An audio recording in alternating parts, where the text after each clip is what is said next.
Bueno, cualquier cosa que me desconecto, quede, digamos, la pantalla ahí congelada, me dicen.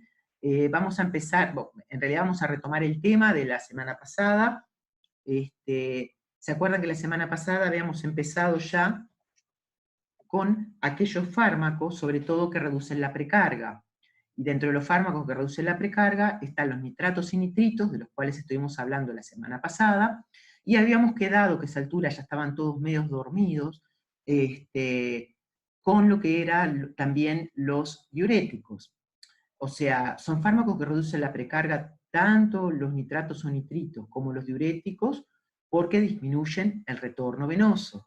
¿Se acuerdan que los nitratos y nitritos producen venodilatación, por lo tanto disminuyen el retorno venoso, por lo tanto reducen la precarga y van a sacar al paciente, pues disminuyen el volumen intraventricular y la presión intraventricular y a su vez la presión capilar, van a sacar al paciente de los síntomas congestivos como son la disnea y el edema pulmonar. Por otro lado, también tenemos aquellos fármacos que podemos usar para disminuir la volemia, como ser los diuréticos, que también van a reducir el retorno venoso, la precarga y por lo tanto también sacan al paciente de los síntomas congestivos. En estos casos, en ninguno de los dos, en estos fármacos que reducen la precarga, no hablamos de que mejoramos el volumen minuto, como ya les dije, sino que hablamos de que sacan al paciente esos síntomas congestivos. Y bueno, dentro de los nitratos habíamos visto ya el nitroglicerina, dinitrato isosorbide, el mononitrato isosorbide, que es un metabolito del dinitrato isosorbide. También como hecho importante, habíamos dicho que bueno, en realidad su mecanismo de acción es por la liberación de dióxido nítrico, el cual va a actuar activando la guanilato ciclasa, produciendo un aumento de GMP cíclico, que es el que se encarga de producir la dilatación. Y a su vez, otro hecho importante es que generan tolerancia. Y un poco les habíamos hablado de que esto se debe, una de las teorías, a la pérdida de sulfidrilo. ¿Ya? Esperen que le pongo la anterior. Acá. ¿Ya? Y al perder los grupos tioles, sulfidrilos, digamos, de lo que es a nivel tisular, no se forma el NO, el óxido nítrico, por lo tanto, digamos, ya no va a producir esa venodilatación. Por lo tanto, lo que se hace en la práctica clínica es dejar al paciente en un momento libre de nitratos. ¿Ya? Y esto se hace con planes terapéuticos a veces un poco extraños, que se le da a las 8 de la mañana o a las 3 de la tarde, o una hora antes, a las 7 de la mañana, a las 2 de la tarde, y se deja después una tercera dosis que no se da, que se tendría que dar si nos referenciamos con la semilla de eliminación, pero no se da justamente para que se recuperen los grupos tioles en la membrana y puede otra vez, digamos, generar el mecanismo de acción deseado de los nitratos y nitritos. Bien, y la vez pasada, si no me equivoco, ya habíamos empezado a hablar de los diuréticos, y voy a retomar un poquitito ahí porque no me acuerdo dónde quedé, pero ir retomando los diuréticos aparte les va a servir porque creo que, no sé, a lo último si alguien me estaba siguiendo o no. Bueno, entonces, ustedes saben que tenemos los diuréticos que se van a utilizar en lo que es la insuficiencia cardíaca, son los diuréticos de asa, que actúan en la rama ascendente del asa de Henle, que son potentes diuréticos, o sea que hay una gran eliminación de agua con los mismos, y el que se usa es la furosemide. Después se pueden usar diuréticos que actúan a nivel del túbulo distal, ¿tá? Estos que le dije recién actúan acá, en la rama ascendente del asa de Henle.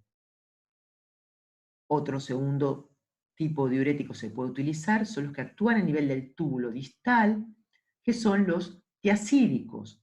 El que se usa en nuestro mercado es la hidroclorotiacida. Estos son moderadamente eficaces, no tan potentes como los de asa. Y por último, los que vamos a utilizar, pero no en realidad por la calidad natriurética, porque son pobres diuréticos, son los que actúan a nivel del túbulo distal colector. Y a estos diuréticos les llamamos ahorradores de potasio, que en realidad lo estamos no para eliminar agua, sino los usamos justamente por o para contrarrestar hipopotasemias producidas por los diuréticos anteriores. Y estos diuréticos son, por un lado, tenemos los que actúan en el receptor de mineralocorticoide de aldosterona a nivel citoplasmático, ¿tá? Que lo que hacen es antagonizar ese receptor a nivel del túbulo distal colector, ¿tá? Como la espironolactona, y por el otro lado tenemos aquellos que bloquean canales de sodio, como el triamtareno y el amiloride. O sea que ese grupo de diuréticos va a actuar, digamos, como ahorradores de potasio. ¿Sí? Bien. Lo que tenemos que ver también un poquitito para hacerles recordar que la rama ascendente, esta es el asa de Henle, ¿no? Y justamente la zona donde está es en la médula, ¿tá? En vez de la corteza. Y la médula, obviamente el riñón, es hiperosmótica y se caracteriza por eso, y es lo que nos mantiene con vida. Entonces, lo importante, por ejemplo, la rama descendente del asa de Henle es permeable al agua, esta rama, pero es impermeable a solutos. Y el agua, ¿tá? Es permeable y entra. ¿Por qué? Porque la médula es hiperosmótica, entonces el agua trata de ir para allá. Ahora, la rama ascendente del asa de Henle, ¿tá? Es permeable a solutos y contribuye enormemente a mantener la hipertonicidad de la médula, pero es impermeable al agua. Por lo tanto, a este segmento se le llama segmento diluyente, digamos, porque el agua no entra para que se nos quede acá, en el túbulo. ¿Ya? La parte distal también entran solutos, como cloruro de sodio, pero es impermeable al agua, también es un sector, digamos, diluyente. Y después viene la parte del túbulo distal colector, que en realidad es la que me determina si la orina va a ser concentrada o diluida, que su permeabilidad al agua depende, como le dije en la clase pasada, de la vasopresina o hormona antidiurética. ¿Sí? Y acá también vamos a tener distintos canales, ¿tá? Los cuales vamos a ver cuando veamos los diuréticos ahorradores de potasio. Acuérdense que prácticamente el 80% o el 75%, capaz un poco menos, ¿no? De cloruro de sodio se reabsorbe a nivel del túbulo proximal, pero después el 25% se reabsorbe a nivel de la rama ascendente del asa de Henle, y solo un 10% se reabsorbe a nivel del túbulo distal. Entonces, ¿qué pasa a nivel de la rama ascendente del asa de Henle? Bueno, nosotros ahí tenemos a nivel apical un simporte de sodio, cloruro y potasio. Y en la membrana, o sea que obtiene energía de una bomba de sodio-potasio ATPasa que se encuentra en la membrana vasolateral. ¿Qué pasa, digamos, cuando, digamos, este simporte no está bloqueado? Acá lo que tenemos comúnmente es que va a aumentar intracelularmente el potasio. Por lo tanto, hay una difusión retrógrada del potasio por canales de potasio hacia la luz, ¿sí? Y la luz va a quedar cargada positivamente, ¿tá? Con un potencial eléctrico positivo. Esto hace, ¿tá? Que el calcio y el magnesio en las células intercaladas sean, sean, digamos, rechazados por esa carga positiva que hay a nivel de la luz y entren hacia el intersticio. ¿Mm? ¿Qué pasa cuando yo inhibo este simporte? Y este simporte, ¿quién lo inhibe? La furosemide, un diurético de asa. ¿Tá? La furosemida inhibe el simporte sodio, potasio, cloruro. Al inhibir este simporte, ¿tá? Ya acá, la luz deja de estar tan positiva con respecto al interior y por lo tanto ya el calcio y el magnesio, ¿tá? No se internalizan y por lo tanto al usar furosemide yo puedo producir o se puede producir en el paciente hipocalcemia, que vamos a ver que no se produce y por qué, e hipomagnesemia. Aparte de bajar las cantidades de sodio, obviamente de agua, y de potasio, de producir depleción de potasio. Pero ¿por qué Esperen un poquitito, que me voy a ver... No. Pero ¿por qué la furosemide es un fármaco con una gran depleción de potasio? ¿Por qué lo es? No solo porque inhibe acá este simporte, sino, y le llevo otra vez acá, esto está pasando acá, chiquilines, pero yo inhibo acá, digamos, el simporte de sodio, potasio y cloruro. Pero ¿qué pasa cuando lleva a los distintos segmentos, que no están impedido la entrada de sodio? Entra. Y sobre todo me interesa acá. Cuando entra acá sodio, a nivel del túbulo distal colector, ¿quién se secreta? Potasio e hidrogeniones. Por lo tanto, la depleción de potasio y furosemide es grandiosa. Aparte, cuando nosotros tenemos que se produce una hipovolemia, empieza el sistema renina-angiostensina a actuar y por lo tanto va a producirse más aldosterona, que va a actuar a este nivel, aumentando la resorción de sodio y eliminando potasio e hidrógeno. Entonces la furosemide va a ser gran deplector de potasio, tremendamente, que puede, obviamente produce hipopotasemia, de sodio, de magnesio, de hidrogeniones, ¿ya? Y ahora le explico lo del calcio. ¿Por qué le dije lo del calcio? Que quizá no, salvo que haya hipercalcemia, porque a nivel del túbulo distal tenemos un canal para la reabsorción de calcio. Y si llega más calcio, se puede resolver ahí, digamos, ese canal, entonces no tendría por qué producir hipocalcemia. ¿Tá? Si esa hipercalcemia me ayuda a eliminar calcio. ¿Tá? ¿Sí? Entonces, ¿qué puede producir la furosemide? Bueno, obviamente la depleción de todos estos iones, como le estuve hablando, pero acá al eliminarse hidrogeniones me puede producir una alcalosis metabólica, me puede producir a su vez también hiperglicemias, pueden producir aumento de triglicéridos y del colesterol total y del HDL colesterol, me pueden producir hiperuricemia, ¿tá? O sea, y puede precipitar un ataque de gota, ¿sí? Estos son la furosemida que por acá tengo, digamos, otra cosa más para explicarle. Son los efectos adversos. Pero a su vez también se acuerdan que en la rama ascendente de la le tenemos células especializadas también, que obviamente detectan, ¿tá?, el sodio que hay a nivel del túbulo. Y son las células de la mácula densa, perdón. Entonces, si yo, este importe es el mismo. Si yo acá inhibo y no dejo que la mácula densa detecte el sodio, ¿qué va a pasar? Taca, taca, viene otra vez esto que ya se lo expliqué, ¿no? ¿Tá? Hasta la formación de ¿qué? De prostaglandinas, que son ¿qué? Vasodilatadoras renales, importantes vasodilatadoras renales, ¿sí?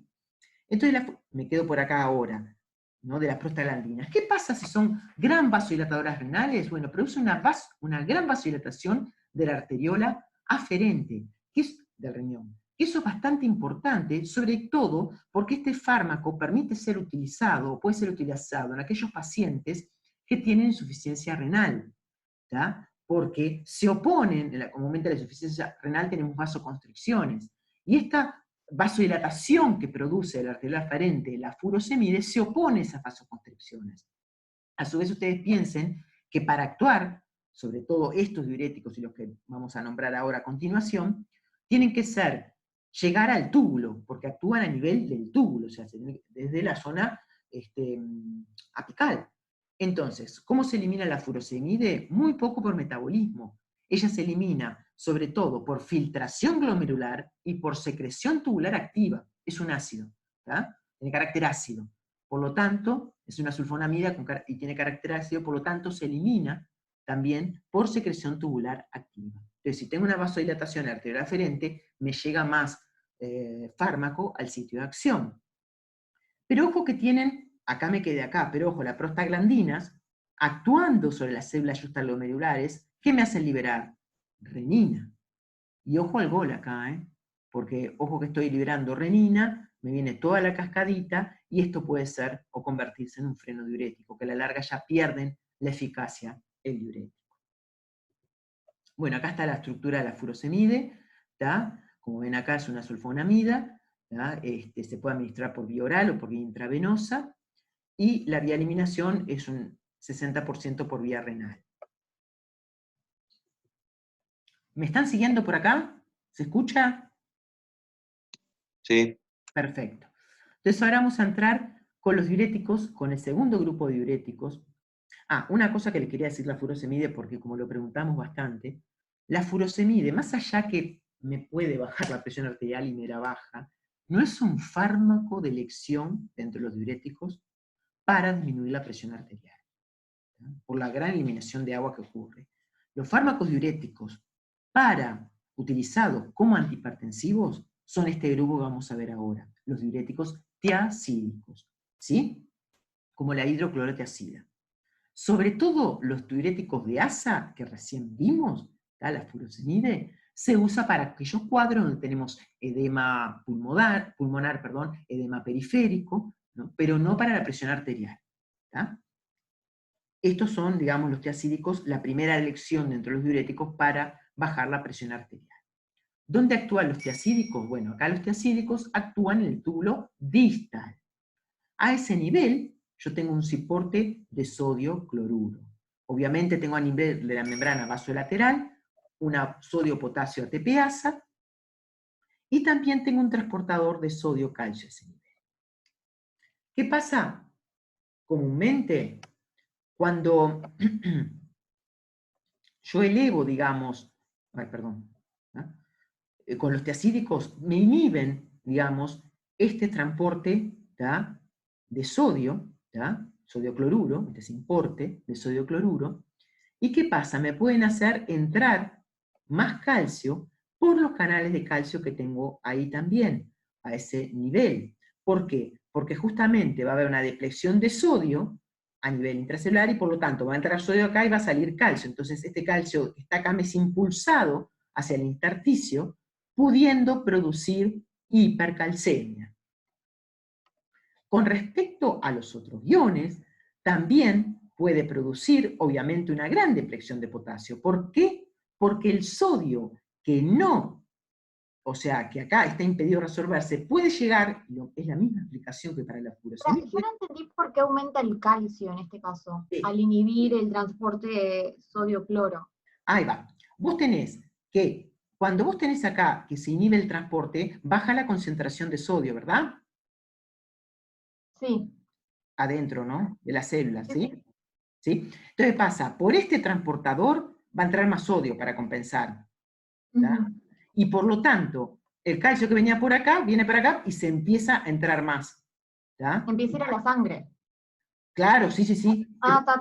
Hipercalcemia. A ver, hipercalcemia es aumento elevado de calcio en sangre. Acuérdense que siempre que termina anemia, ¿tá? Es en la sangre. Por ejemplo, hiponatremia es bajo sodio en sangre. ¿Tá? ¿Sí? Claro, sí, sí, muchas gracias. No, por favor. Bueno, entonces, con respecto al potasio, también son gran limador o produce una gran depleción de potasio. ¿Por qué? Porque el potasio, otra vez el sodio, mejor dicho, que no se pudo entrar ahí porque estaba impedido por ese bloqueo de los tiazídicos, llega al túbulo distal colector y ahí ¿qué pasa? Es reabsorbido y se elimina potasio e hidrogeniones. Por lo tanto, también produce una gran depleción de potasio y también puede producir, al eliminarse hidrogeniones, alcalosis metabólica. ¿Sí? Acá tenemos prácticamente el que se utiliza, que es la hidroclorotiazida. ¿tá?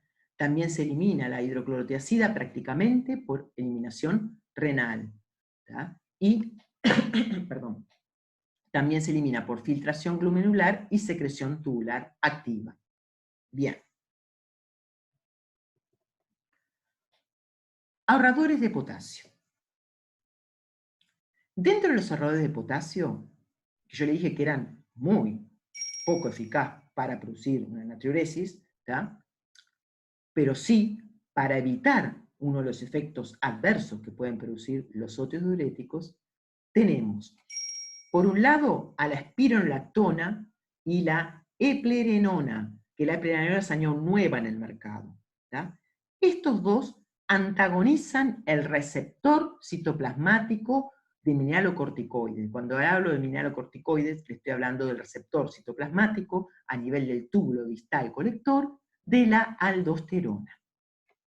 Y por el otro lado tenemos estas que son bases orgánicas, que es la milorida y el triamtareno, que lo que hacen es bloquear unos canales, mecanismos diferentes de estos dos, bloquear unos canales de sodio a nivel del túbulo distal colector.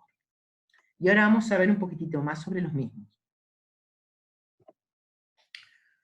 Bueno, ¿qué pasa acá cuando la aldosterona se une? Esto es la parte, digamos, de las células, a nivel del túbulo, a nivel citoplasmático tenemos el receptor de aldosterona. ¿Y qué pasa cuando la aldosterona, que viene a través de la membrana vasolateral, entra, digamos, y se une a su receptor? Bueno, hay una mayor expresión y se produce una regulación hacia arriba de canales de sodio a nivel de la membrana apical y de bombas de sodio, potasio, ATPasa a nivel de la membrana vasolateral. Entonces, ¿qué pasa cuando la aldosterona se une? ¿Ya? Perdón que también me faltó esta partecita acá en la célula principal. Y a su vez también mayor, digamos, canales de potasio a nivel también de esta célula principal. Pero no nos tenemos que olvidar que también a ese nivel hay células intercaladas, que se llaman células intercaladas de tipo A, como dice acá la figurita, que en la membrana apical tiene una bomba de protones. Entonces, ¿qué pasa cuando la aldosterona viene para acá y se une a su receptor? Se reabsorbe sodio, y por lo tanto el potencial acá de la luz es más negativo. Y ese potencial negativo, ¿qué hace? Atrae la salida de potasio y atrae la salida de hidrogeniones por medio de la bomba de protones. ¿Sí? Por lo tanto, cuando yo les hablaba al principio que la aldosterona producía reabsorción de sodio y secreción de potasio y hidrogeniones, era por este mecanismo. ¿Qué pasa si yo inhibo, o antagonizo, mejor dicho, este receptor? Obviamente acá voy a tener un problema con las bombas de sodio, no se va a con los canales de sodio, no se va a reabsorber sodio. Y si no se reabsorbe sodio, y acá ya no queda tan negativo, no se me secreta ni potasio ni hidrogeniones. ¿Sí? ¿Están de acuerdo? Entonces, los diuréticos que actúan acá, van a hacer que no se reabsorba sodio, pero no por eso voy a decir que son buenos diuréticos, pero que no se secrete ni potasio ni hidrogeniones, y sobre todo potasio. Por lo tanto, se llaman ahorradores de potasio. ¿Sí? Otros diuréticos, y en esto tenemos la espironolactona, como les dije acá, y la eplerenona. Esos son los dos diuréticos antagonistas de los receptores de aldosterona a nivel de las células del túbulo distal y colector. ¿Sí? Pero ¿qué pasa entre los dos? Hay un problemita, o sea, obviamente me ahorran potasio, como les dije hoy, pero pueden producir acidosis porque no se está, metabólica, porque no se está eliminando los protones. A su vez tienen otro problemita, sobre todo la espironolactona. Fíjense que tiene una estructura que la van a ver en hormonas, muy parecida a otras hormonas, como ser hormonas sexuales, sobre todo, los andrógenos, los progestágenos. Por lo tanto, se puede unir a otros receptores, no solo aldosterona, y me puede traer trastornos, efectos adversos que no son nada deseables. Puede traer trastornos en el ciclo menstrual de la mujer, pero también puede producir ginecomastia, o ginecomastía, que es el aumento de la glándula mamaria, sobre todo en el hombre, y no es nada, y muchas veces son la causa de que no se adhieran al tratamiento. En cambio, la eplerenona, que actúa de igual manera, su mecanismo de acción es igual porque antagoniza los receptores citoplasmáticos de aldosterona a nivel de los túbulos distal y colector, que tenga este epóxido acá en el 911, y que tenga, digamos, este carbometoxia acá, digamos, en vez de un tioacetilo, que tiene la espironolactona, hace que no se unan a los receptores o que tengan muy poca afinidad por los receptores androgénicos y progestágenos. Por lo tanto, no van a tener estos problemas de ginecomastia o de problemas, digamos, sexuales, con problemas, digamos, en lo que es el ciclo menstrual de la mujer. por lo tanto se prefiere, digamos, por el perfil mejorado de efectos adversos que tiene la eplerenona con respecto a la espironolactona. ¿Sí? Bien, con respecto a la amiloidina y al triamtareno, si bien producen exactamente lo mismo, su mecanismo de acción es diferente, porque acá lo que hace, digamos, ¿cómo se llama? El triamtareno o el amiloride es bloquear estos canales de sodio y por lo tanto no se secreta ni potasio ni hidrogeniones. El triamtareno y amiloride se eliminan prácticamente por excreción renal, ya sea por filtración glomerular o por secreción tubular activa de bases. Acá tenemos las estructuras químicas otra vez, y acá terminó diuréticos. Yo les quiero, quizás si les parece que voy un poco rápido, sí, estoy yendo un poco rápido, pero esto lo van a volver a ver cuando la clase que viene, cuando vean hipertensión y fármacos antihipertensivos. Por eso yo le dije, los grupos, salvo algunos casos, algunos grupos, todos los demás se vuelven a repetir, chiquilines, y bueno, y ahí pueden ir afirmando un poco los conocimientos. ¿Sí? ¿Por acá entendieron cómo va la cosa?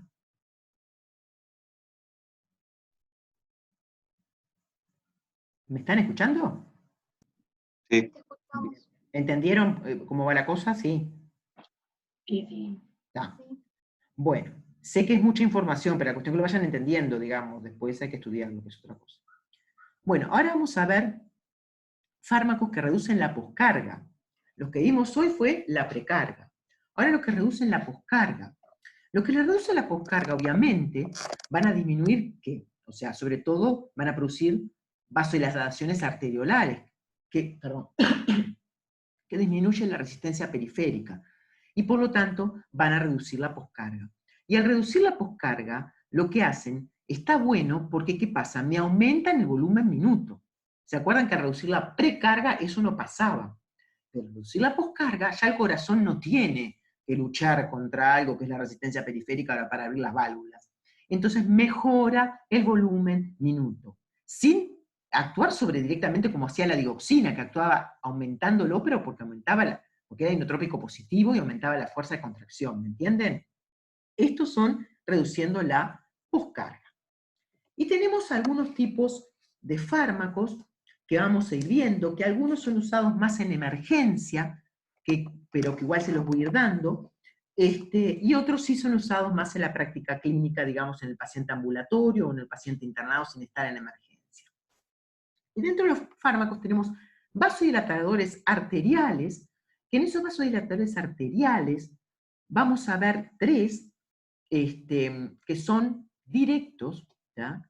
Y que lo que hacen, actúan directamente sobre el músculo liso, ¿ya? Y no, digamos, por interferencia con mecanismos relacionados con el tono adrenérgico, calcio, etc. Actúan directamente sobre el músculo liso. Dentro de ellos tenemos la hidralacina, que su mecanismo no está muy bien conocido, pero después tenemos el diazóxido y el minoxidil, que sí, su mecanismo ¿cuál es? Son fármacos que abren canales de potasio dependientes de ATP, y por lo tanto producen la salida de potasio con la hiperpolarización de la fibra y por lo tanto la vasodilatación. Después, más adelante, en el día de hoy, vamos a ver el nitroprusiato de sodio, que disminuye tanto la pre como la poscarga. Pero los que acá están marcados con flechitas son los que vamos a empezar a ver ahora, que disminuyen la poscarga. Dijiste que abre los canales de potasio dependiente de ATP y el potasio sale. Sí. Y entonces hay una hiperpolarización. Ahí va, y vasodilatación. ¿Hola? Ah, gracias. ¿Sí? ¿Se entendió? ¿Hola? Sí, muchas gracias. Está. Bien. Entonces, ¿qué es lo que pasa, digamos, y vamos a empezar con la hidralacina? La hidralacina, que es la que tenemos acá abajo, está acá, ¿sí? La hidralacina, causa una relajación directa, muy importante, del músculo liso arteriolar. pero prácticamente no actúa sobre los vasos de capacitancia, o sea, no relaja el músculo liso venoso, ¿sí? Entonces, es tan grande la vasodilatación que produce la hidralazina, ¿tá?, que baja mucho la resistencia periférica y por lo tanto la presión arterial. Por lo tanto, nuestro organismo trata de compensar esa vasodilatación inducida por la hidralazina con una estimulación del sistema nervioso simpático, ¿tá? ¿Y eso qué va a dar como resultado? Va a aumentar la frecuencia cardíaca, la contractibilidad, el aumento de la renina plasmática. ¿Por qué aumenta la renina plasmática? No se olviden, chiquilines, que las células juxtaglomerulares, ¿tá?, ¿qué tienen las células juxtaglomerulares? ¿Sí? ¿Receptores qué? Beta 1. Beta 1, perfecto. Y si el simpático actúa sobre los receptores beta 1, era uno de los estímulos para liberar renina, ¿se acuerdan? Entonces, si yo acá tengo estimulado el simpático por esa bajada de presión arterial importante que tengo, voy a tener aumentado la renina plasmática. Y se me va a producir que, siguiendo renina, angiotensina, aldosterona, vasopresina, retención de líquido. ¿Está? Bien. Entonces, ¿qué pasa con estos vasodilatadores? Que prácticamente no se utilizan solos, no se utilizan como monoterapia. Lo más seguido y lo más común es ¿Te utilizar... referís ahora a estos tres o a todos los vasodilatadores? ¿Cómo? Perdona, Cuando decís que no se usan solos, ¿te referís a los tres que están señalados o a todos los vasodilatadores que te marqué? No, a estos que estoy señalando. No, después cuando Ah. hablemos con los bloqueantes de los canales de calcio es otra historia. Eso es otra historia. También que esto es un grupito nomás, ¿está? ¿Sí? Bueno. Sí. Está. Entonces, no se van a usar en monoterapia, y entonces, ¿con qué se usan? Con fármacos que me evitan, o sea, o que se contraponen primero a la estimulación simpática, o sea, que se combina con beta bloqueantes, y también aquellos que me evitan la retención hidrosalina, o sea, que se combinan también con diuréticos. ¿Está? Bien. La hidralazina se absorbe bien a nivel, digamos, de la parte intestinal, pero la biodisponibilidad es baja. Se acetila tanto a nivel de intestino o a nivel del hígado, se produce la N-acetilación acá, ¿tá? Y ustedes saben que hay acetiladores rápidos o lentos, en cuanto a las personas, a los individuos, ¿no? Y la biodisponibilidad va a cambiar de acuerdo, digamos, a si son acetilizadores rápidos o lentos. Pero a su vez también hay otra cosa importante con la hidralazina, y fíjense la estructura, ¿tá? Y lo van a ver cuando vean también tuberculosis, que tuberculosis la vamos a ver, digamos, como enfermedad más adelante, ¿no? O sea, en verano la vamos a ver, en enero, febrero, en el segundo semestre, cuando veamos, digamos, aquellas enfermedades relacionadas con el paciente VIH positivo. La tuberculosis es muy común en pacientes VIH positivo, y hay un fármaco también se utiliza en la tuberculosis, que es la isoniazida, que también va a producir lo mismo que este fármaco en cuanto a la vitamina B6. ¿Qué pasa con la hidralazina? Acuérdense de esta estructura, hidralazina y una acetona, un grupo aldehído. Pueden formar y se pueden activar dando hidrazonas. Entonces, ¿qué me puede producir la hidralazina? Justamente, vitamina B6 está como sus formas piridoxina, piridoxal o fosfato de piridoxal en el organismo, ¿tá?, y piridoxamina. ¿Qué me puede producir, digamos, si esto se me une con la hidralazina? Que se me inactive el fosfato de piridoxal. Y esto es recontra importante porque el fosfato de piridoxal, el fosfato de piridoxal actúa como coenzima en muchos, digamos, reacciones de nuestro organismo. Una de ellas es la formación de glutamato. Por lo tanto, puede llegar hasta convulsiones, digamos. Lo que se hace acá directamente es dar vitamina B6 para contrarrestar y nada más, ¿tá? O sea, pero hay que tenerlo en cuenta. Aparte de convulsiones, se pueden dar polineuropatías, ¿tá?, que son bastante frecuentes, parestesias, etc. Ahora seguimos con el minoxidil. ¿Tá? El minoxidil también es un fármaco que abre canales, también no, porque recién empiezo, canales de potasio ATP dependiente, ¿tá? Y permite la salida de potasio, como estuvimos hablando con la compañera, la hiperpolarización del músculo liso y la relajación del mismo. También el minoxidil actúa directamente, digamos, así, el mecanismo de acción, pero directamente sobre la zona arteriolar, ¿tá? O sea que tampoco tiene efectos sobre las venas, ¿tá? Sobre los vasos de capacitancia. Entonces, igual que les dije con la hidralazina, el minoxidil baja mucho la presión arterial, se activa el simpático y por lo tanto va a haber aumento de la frecuencia cardíaca, de la contractilidad, aumento de la renina, ¿tá? Y se estimula la secreción de renina y se tiene retención hidrosalina. Por lo tanto, tampoco se administra solo, sino se administra o sea, conjuntamente con beta bloqueantes o también con diuréticos. Perfecto.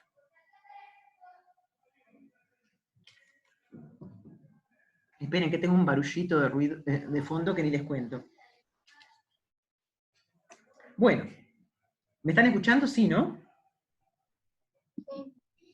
¿No? Sí. Sí, está perfecto. Pero acá tengo gente en los corredores discutiendo, así que... Bueno, ¿qué pasa con el minoxidil?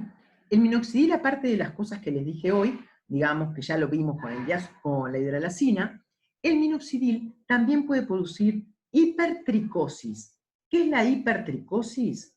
¿Tá? Es el crecimiento del pelo, ¿tá? En cara, espalda, manos y piernas, ¿tá? Que es un efecto adverso, obviamente no muy deseado, ¿no? Pero ojo que el minoxidil se usa en forma tópica para evitar la calvicie.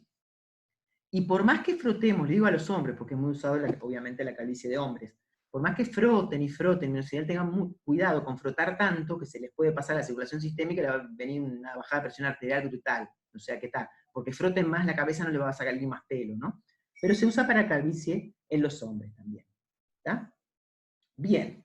Ahora pasamos al último de ahí de la tanda estas que son, que se usan también en emergencia por vía parenteral, que es el diazóxido.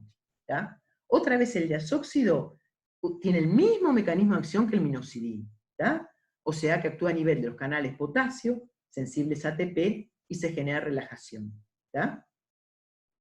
Y esta relajación, ¿tá? Que generan, digamos, es también a nivel de arteriolar exclusivamente, y no a nivel de los vasos de capacitancia, ¿tá? Así que, otra vez acá, va a haber una gran vasodilatación y tenemos exactamente lo mismo que les había dicho con los casos anteriores, ¿no?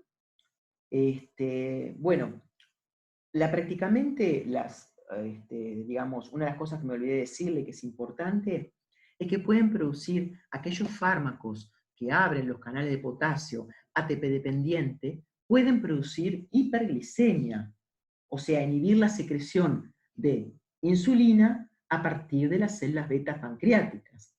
¿Por qué? Por abrir estos canales de potasio. Ustedes van a ver cuando vean, digamos, diabetes, ¿tá? Que justamente uno de los fármacos que usa para la diabetes, que son los hipoglicemiantes orales, como las sulfonilureas, justamente actúan bloqueando los canales de potasio. ¿Tá? Entonces, acá lo que puedo tener, una hiperglicemia e inhibir la secreción de insulina. ¿Les quedó claro esta parte, Inés?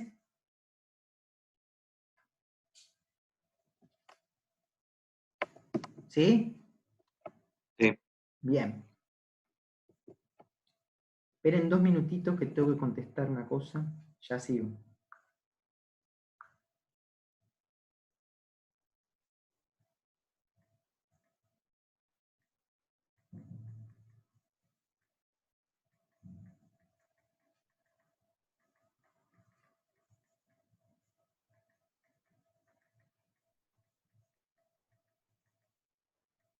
Perdónenme que una urgencia. Bueno, ahora vamos a empezar con otro, y esto sí, y se utiliza bastante, que son justamente los bloqueantes de los canales de calcio. ¿Ya? Estos se utilizan bastante y también se utilizan en otras patologías, como van a ver, ¿ya? Pero justamente también en la insuficiencia cardíaca. Y estos bloqueantes de los canales de calcio, obviamente van a bloquear los canales de calcio, ¿ya? Voltaje dependiente. ¿Ya? Voltaje dependiente del tipo L. Bien. Ustedes saben que les había dicho yo la vez pasada que los canales de calcio, voltaje dependiente, así como los de sodio, ¿tá? Tienen, digamos, están en 3 estadios, que eso es importante que lo sepan. Tenemos el canal en reposo, como vemos acá, ¿sí? El canal abierto que deja pasar el calcio, ¿ya? Y el canal inactivo que no deja pasar el ion. Y se acuerdan que para pasar, digamos, para abrirlo otra vez, este inactivo tiene que pasar por el reposo. ¿Sí? Bien. Tenía una pregunta de eso que no Sí. me queda claro. Cuando está inactivo, ¿está abierto? No, no, porque tiene, ¿viste acá que tiene 2 compuertitas? Estos son compuertas. ¿La estás No viendo? digo, perdón. Sí, Ah, cuando está en reposo, ¿está abierto? no, no, no, está cerrada una de las Ah. compuertas. Entonces, ¿Está? ¿cuál es la diferencia entre estar inactivo y estar en reposo? Porque son diferentes. Primero, son diferentes las compuertas que se están viste que acá es otra compuerta diferente. ¿Tá?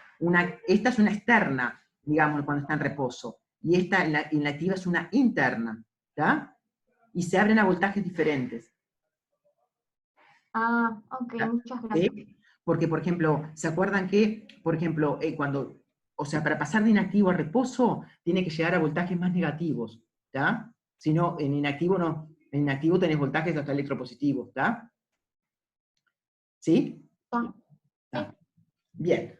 Entonces, ¿qué pasa nosotros con el calcio? Nosotros con el calcio, obviamente, el calcio está, digamos, hay mucha más cantidad de calcio en el exterior que en el interior celular, obviamente.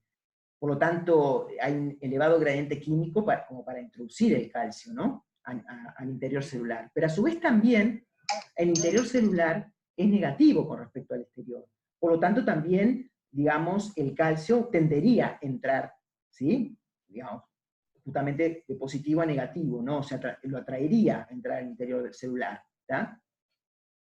Entonces, para entrar, digamos, necesita unos canales. Estos canales son los canales de calcio voltaje dependiente del tipo L. Ustedes capaz que vieron otros canales ya de calcio, que los debieron de ver cuando estaban hablando de epilepsia, con Laura, con las chiquilinas el semestre pasado, que son los canales del subtipo T, a nivel subtalámico. ¿Se acuerdan?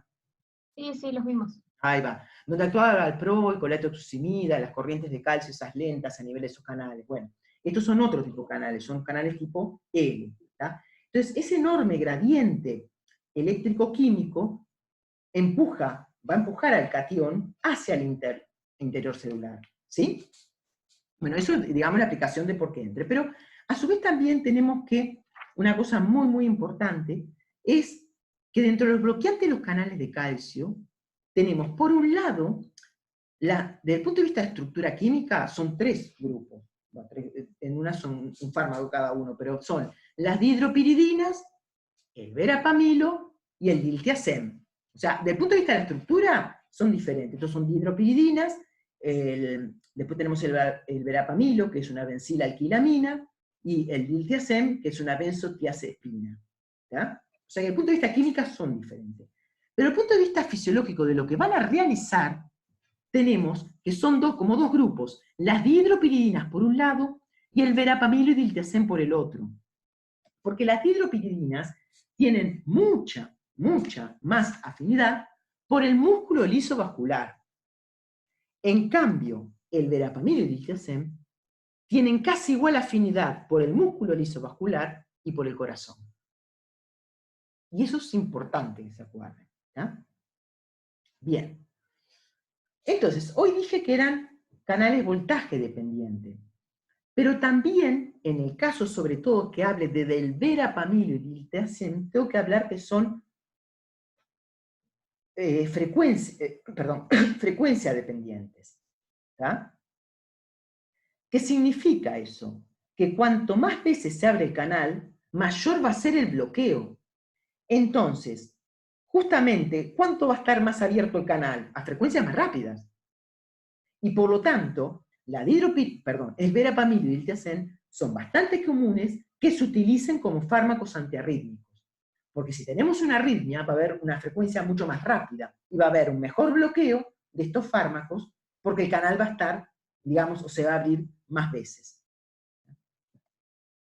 Con respecto a otra cosa que les había dicho en la clase pasada del potencial de membrana, quiero recordarle, y se lo repito y se lo repetiré todas las veces que sea posible, que el potencial de membrana de las células musculares auriculares y ventriculares y el de la fibra de Purkinje es alrededor de menos 90.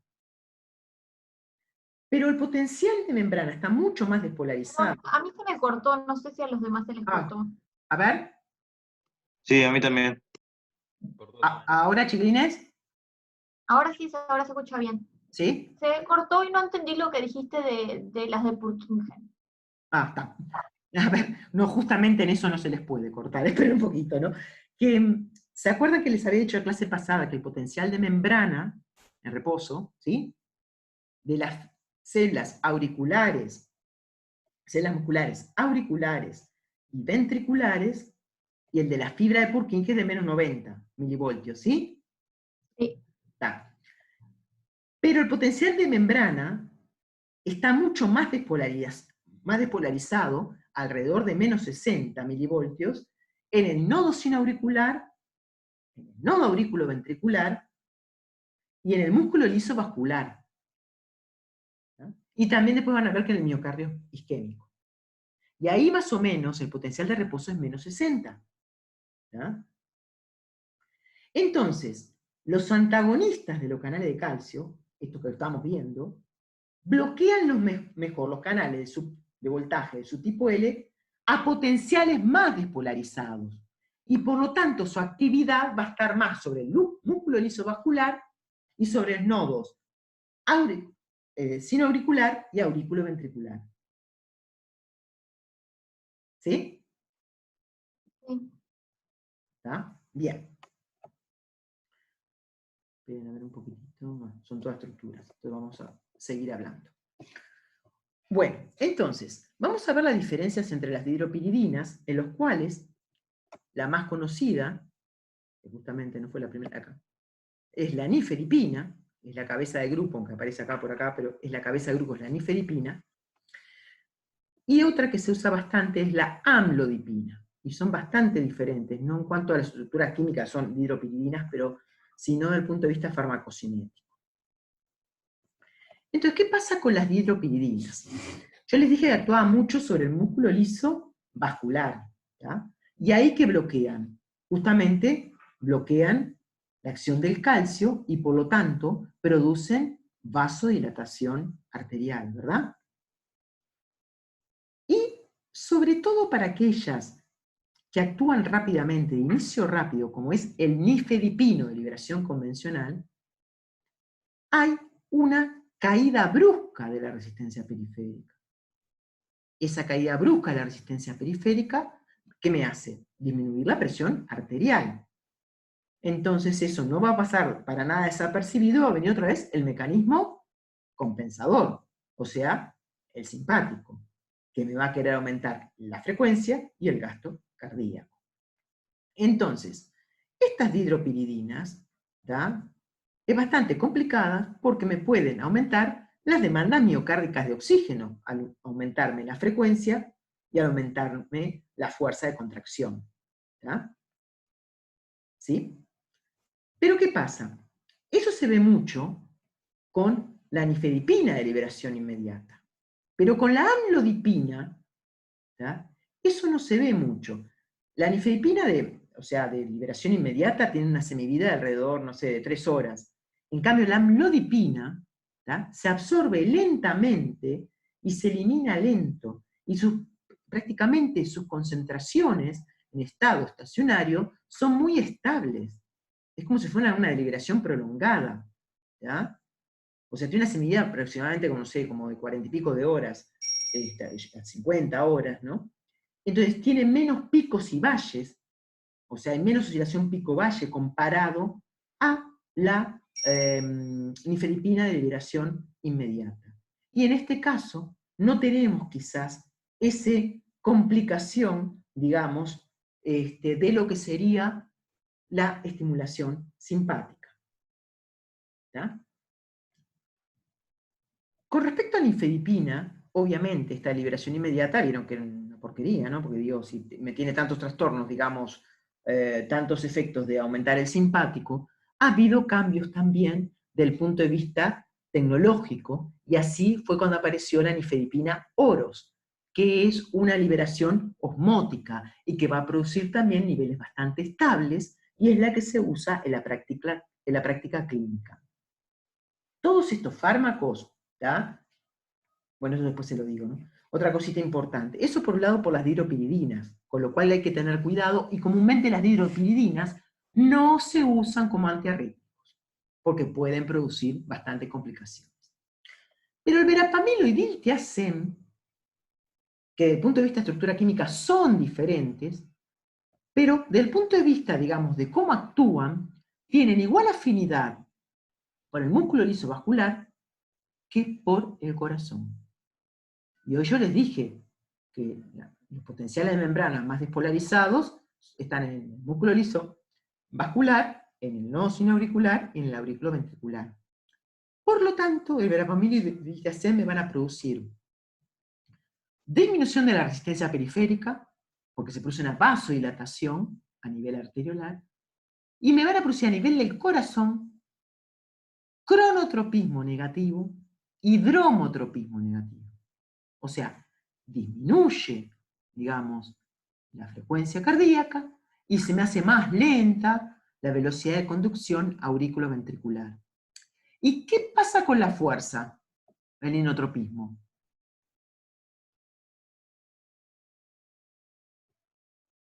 ¿Es negativo o positivo?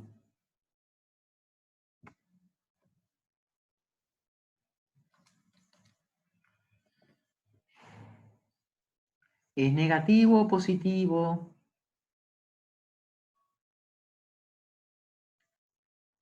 Un bloqueante de los canales de calcio a nivel del corazón. Para mí es negativo. Claro, no me digas para mí, para vos y para todo el mundo. Muy bien, es Ta, negativo. ta, ta. Pero por las dudas. No, no tengan miedo porque igual no, o sea, no los estoy ni siquiera viendo, o sea, así que no se preocupen, hablen lo que quieran, ¿tá? Pregunten, no, o sea, si estuvimos explicando que el calcio justamente está implicado en la contractilidad cardíaca, yo acá que estoy bloqueando el calcio, ¿verdad? Entonces, desde el punto de vista contráctil, es inotrópico negativo, ¿tá? ¿Por qué me mejora a mí el volumen minuto? ¿Tá? Y no mejoró a tanto, porque yo no quiero un inotropismo positivo, ¿verdad que sí, no? Pero ¿por qué esto no mejoró tanto? Primero, porque estoy produciendo una disminución de la resistencia periférica, por eso estoy mejorando el volumen minuto. Pero a su vez también, porque si me baja un poquito la presión arterial, porque la resistencia periférica se me fue allá abajo, el simpático me va a estar contrarrestando mismo el inotropismo negativo, ¿verdad? ¿Sí? Sí. Bien. Entonces como que no terminan cambiando la fuerza entre el simpático y... Exactamente, no te joroban en la fuerza. Esperen que tengo que dejar admitir a alguien. Ahí va. Es exactamente, no te joroban tanto en lo que es la fuerza de contracción, ¿está? Que por ese lado no habría problema, ¿tá? Pero ojo, puede haber problema por otros lados, ¿no? Y ahora ya que, puede ser que me olvide alguna cosa, pero ya que me dijeron esto voy a entrar. ¿Se acuerdan que le estoy diciendo verapamilo y diltiazem? Entonces son cronotrópicos negativos y dromotrópicos negativos. Ahora, con digoxina, no sé, ¿cómo será administrarlo conjuntamente? ¿Eso no lo vimos la clase pasada? Ah, claro, por eso les pregunto. Sí, por eso, que es una interacción farmacodinámica porque los dos te disminuyen la velocidad de conducción de las aurículas a los ventrículos. Ahí va, y ahí puede producir hasta un bloqueo Un auricular. bloqueo sinoauricular, así se llama. Y después también a nivel del nodo sinusal, ¿qué te produce? Disminución de la frecuencia de los dos grupos. Digoxina, porque es estimulante vagal. Y verapamil y diltiazem porque son cronotrópicos negativos, ¿sí? Sí. Ahí va. Y por el otro lado, el inotropismo, bueno, ahí serían medios contrarios, a pesar de que el verapamil y diltiazem se puede compensar. ¿Tá? Eso por un lado. Pero ¿se acuerdan que habíamos visto que el verapamil y el diltiazem, sobre todo el diltiazem, qué puede hacer con respecto a una que sea farmacocinética, una interacción farmacocinética? Inhiben a la proteína de flujo que... Ahí va, perfecto. Perfecto. ¿Y se acuerdan que la digoxina era sustrato? ¿Sí? Por lo tanto, las concentraciones de digoxina pueden estar muy elevadas si yo doy alguno de estos fármacos de forma concomitante. Y ojo que la intoxicación digitálica, como vimos, es jorobada. ¿Está? Bien, perfecto. Entonces, eso por un lado.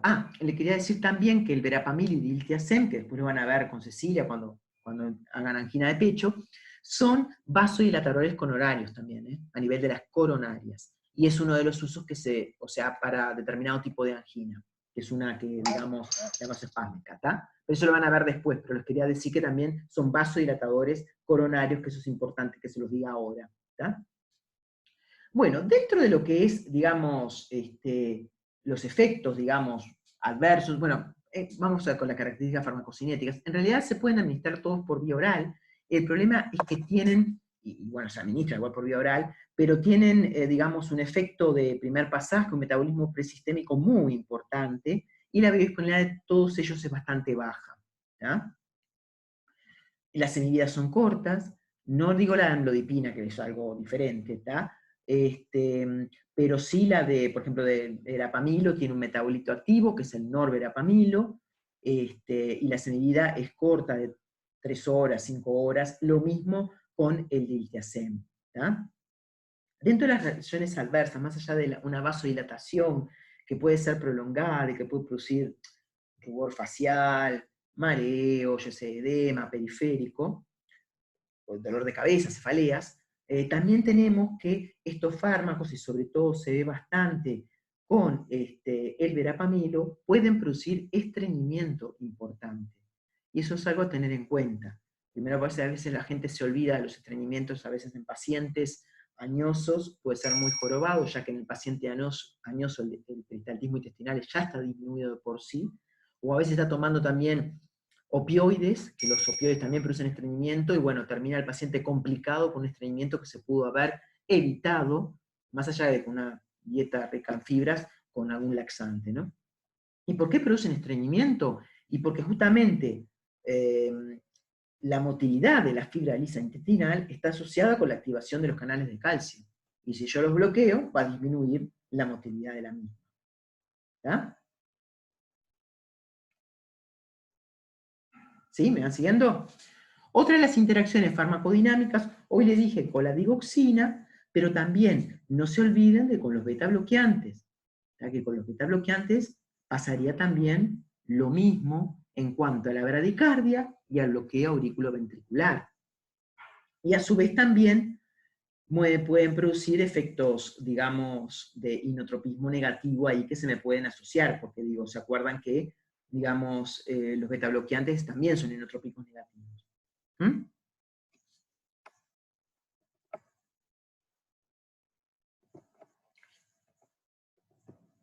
Estas son estructuras nomás.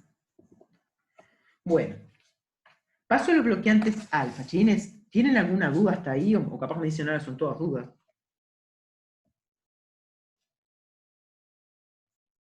¿Eh?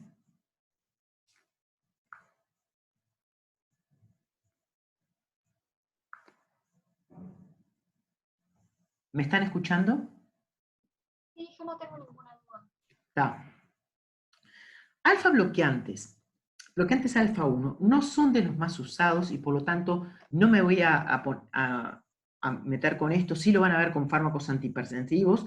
Ya los vieron el semestre pasado, que vieron bastante simpáticos los bloqueos, en los cuales el bloqueo alfa 1 obviamente disminuye la resistencia periférica y se pueden usar como antihipertensivos. No se usan tanto en la insuficiencia cardíaca, Sí los mixtos, de los cuales sí me da a tener un poco más cuando me toque darlos ahora, que son beta bloqueantes y alfa bloqueantes, ¿está? O sea que esto se lo paso, pero lo van a ver para insuficiencia cardíaca, perdón, hipertensión arterial. Sí los vasodilatadores arteriovenosos ahora, ¿está? O sea, vimos que disminuye la poscarga, que disminuye la precarga, y ahora que me pueden disminuir la precarga y la poscarga.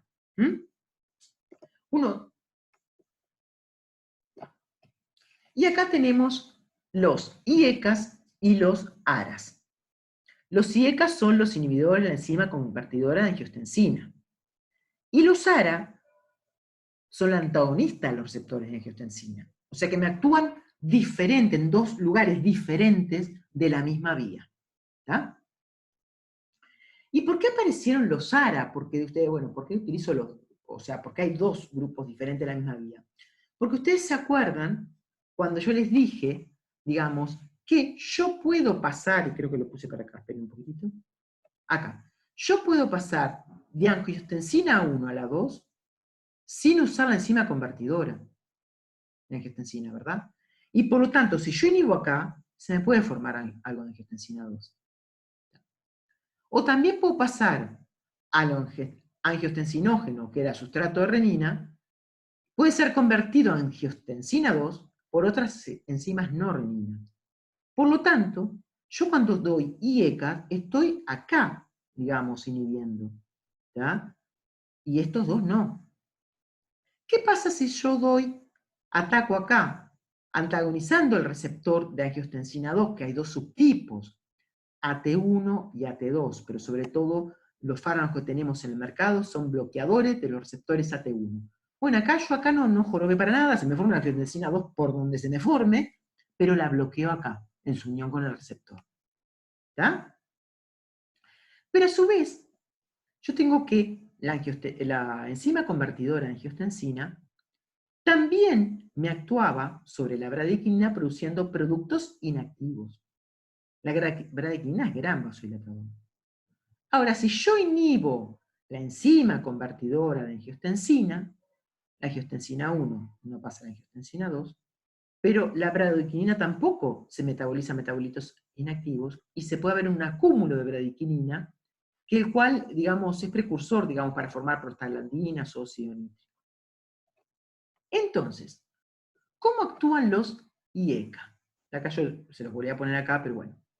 Los IECAs actúan entonces inhibiendo la enzima convertidora de angiostensina, o sea, evitan el pasaje entre angiostensina 1 y angiostensina 2.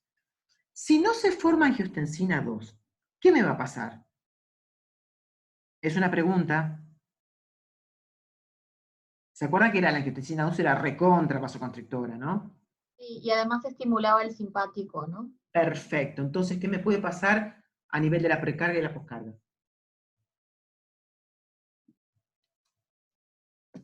Que aumenten.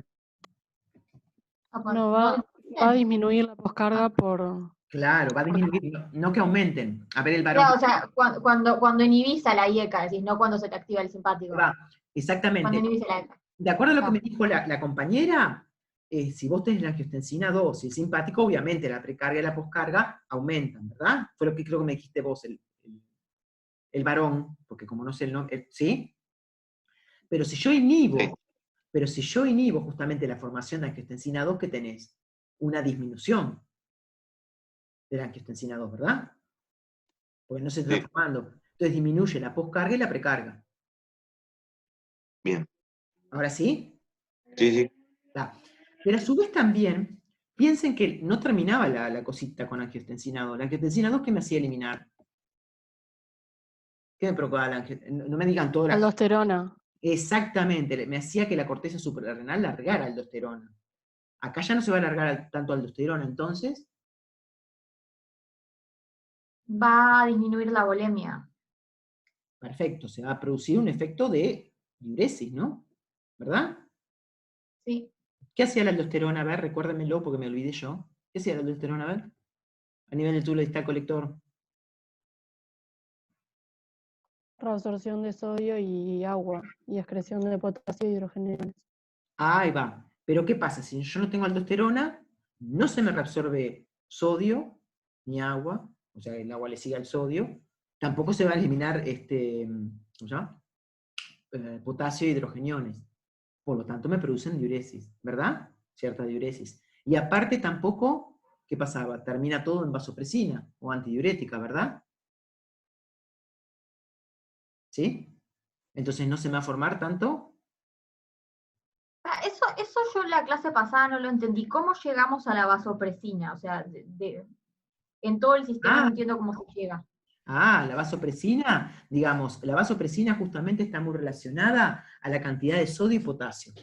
¿tá? Entonces vos cuando tenés un valor bajo de potasio se puede liberar vasopresina a nivel central, porque ¿dónde se libera vasopresina?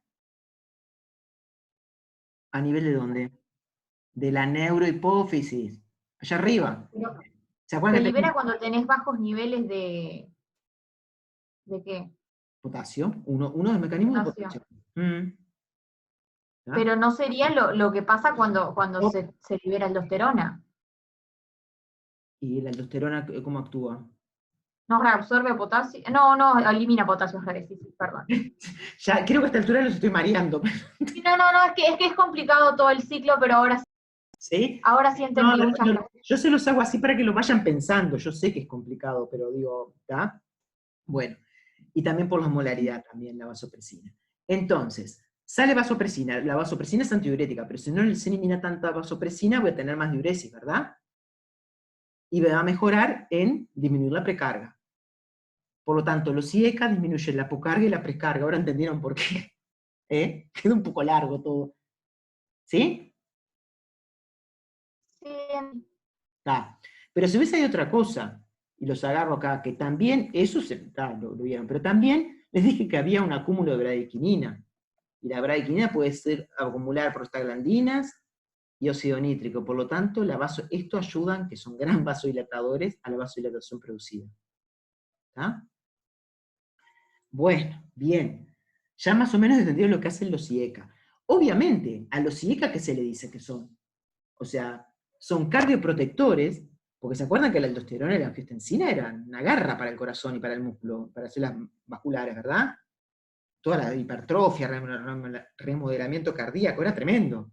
Entonces, claro, estos son divinos, porque parece que producen una cardioprotección, ¿verdad? Al no formarse angiotensina 2 ni aldosterona, ¿sí? Pero también se le dice que son nefroprotectores. Hasta cierto puntito de son nefroprotectores que ahora les voy a explicar, ¿tá? Pero primero voy a seguir con el otro, porque si no los voy a marear. ¿tá? ¿Qué tipo perdón, de... Esperen un poquito. Bueno, acá si quieren, fíjense acá. Todo esto es lo que hace la angiotensina 2 a unirse a su receptor. Todo esto va a estar inhibido por los IECA. ¿Está? ¿Sí? Bien.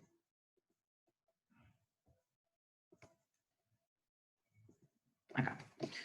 Entonces, ¿qué tipo de IECA tenemos, no? En realidad tenemos 3 grupos. Un grupo que tiene sulfidrilo, ¿tá? Que en realidad es uno solo, ¿no? Un compuesto tiene sulfidrilo, dije el grupo, que es el captopril. Un grupo que tiene fósforo, uno que tiene fósforo, el fosinopril, y después los demás, digamos, ¿tá? Que tienen, perdón, que son, digamos, dicarboxílicos. ¿Ya? Dicarboxílicos, pero fíjense acá algunos que están recuadraditos, porque algunos son prodrogas. El enalapril no es activo de por sí, ¿tá? Es una prodroga. ¿Y qué hace? Acá se rompe el grupo éster por medio de hidrólisis, ¿tá? Para formar el ácido, ¿tá? Y tengan el diácido carboxílico. Y en realidad lo que se forma es en enalaprilat, que en realidad es el compuesto activo. Lo que pasa es que no se da por vía oral enalaprilat, se da por vía intravenosa, porque la biodisponibilidad, nada, cero, nula. Entonces muchos son, los que tienen acá cuadraditos, que están con el éster, se tiene que romper este éster para formar, o para tener el dicarboxílico. ¿Está? ¿Sí? Bien. También eso lo vimos en QS. muy bien. Perfecto, así que está, no juro más.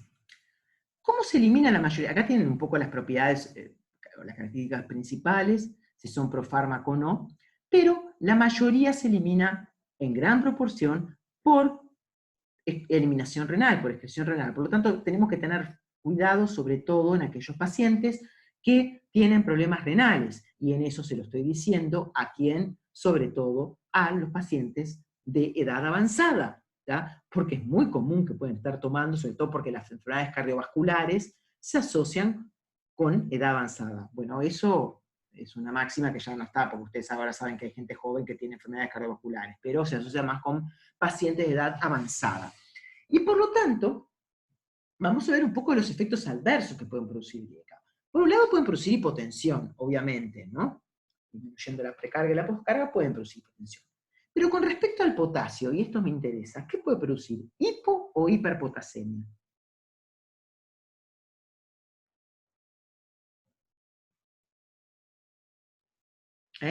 ¿Hipo o hiperpotasemia? Hiperpotasemia. Perfecto, hiperpotasemia. ¿Por qué? Porque si no se me está dando lo de la aldosterona, no se me va a resolver sodio, pero tampoco se me va a ir potasio. ¿Me entienden, chiquines? Entonces me puedo decir hiperpotasemia. No es que se dé en cualquier paciente la hiperpotasemia. Se puede dar a aquellos pacientes que ya están tomando ahorradores de potasio, o que le están dando diuréticos ahorradores de potasio, y se le ocurre poner en el Abril, ¿tá? Y bueno, ahí se me arma un relajo con el potasio, se me va para arriba. ¿Tá? O aquellos pacientes que son insuficientes renales también, ¿tá? Que eliminan mal el potasio. Eso por un lado. A su vez también, en muchos pacientes, ¿tá? Puede venir tos. Una tos que no es una tos de que nos engripamos ni nada. Es un efecto adverso a los IECA. Se piensa que la tos está dada por el acúmulo de la bradiquinina o prostaglandinas o ambas a nivel, digamos, respiratorio. Y eso me produce tos. Una tos molesta que sobre todo se exacerba a la noche y que tengo que dejar el medicamento por esa tos. ¿Tá? En otros pacientes puede llegar a producir también angioedema. El angioedema está relacionado también, el angioedema es como edema a nivel de la boca, la lengua, la glotis, que puede llegar a tener un problema respiratorio y a morir. ¿tá? Y también se relaciona sobre todo por el acúmulo de bradiquinina y prostaglandina. Y algo que yo les dije hoy, que les dije, ojo de eso de nefroprotector. ¿Me escuchan? ¿Hola? Sí. Sí. Eso de los nefroprotectores, vieron que hoy les dije, son nefroprotectores, qué divino. Bueno, no es tan así, depende del paciente. Lo que pasa es que es en un paciente que tiene determinada cosa que ahora les voy a decir, que no son nefroprotectores, y que pueden producir una declinación en la función renal. ¿tá? ¿En qué pacientes puede pasar eso? En aquellos pacientes que tienen ya otro problemita, como es una disminución de la perfusión renal. Y en esos pacientes, ¿cuál tipo de pacientes puede ser? Algunos que tienen estenosis de la arteria renal. Estenosis es cuando se te achica, ¿sí? Estenosis siempre es el achicamiento por alguna causa, ¿tá? O que tengan una depresión de volumen, ¿tá?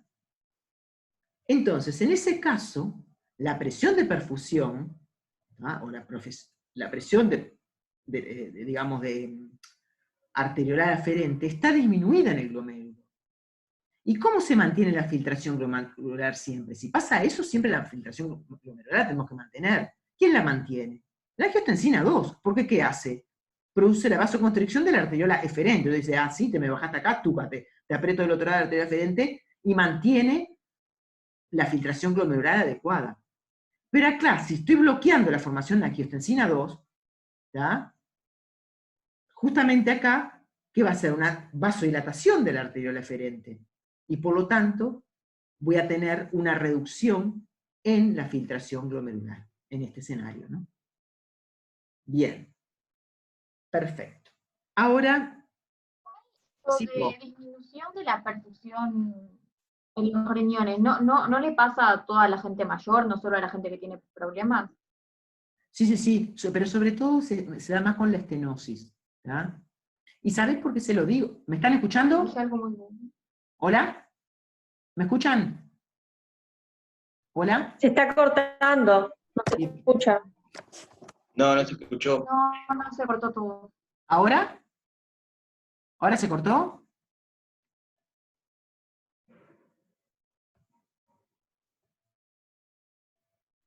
Chiquilines, ¿se cortó? ¿Hola?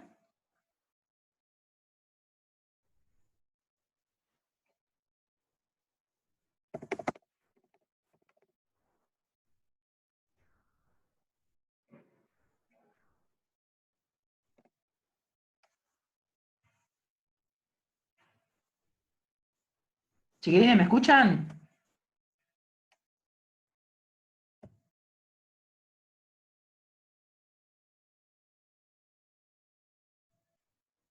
¿Me escuchan? Chiquilines, Ahora Y sí. ahora sí. Ahora sí. esperen que... ¿Ven la pantalla? Sí. ¿Sí? Ah, perfecto. No sé si tenían una pregunta, eso que ahora no me acuerdo. ¿Tenía una pregunta?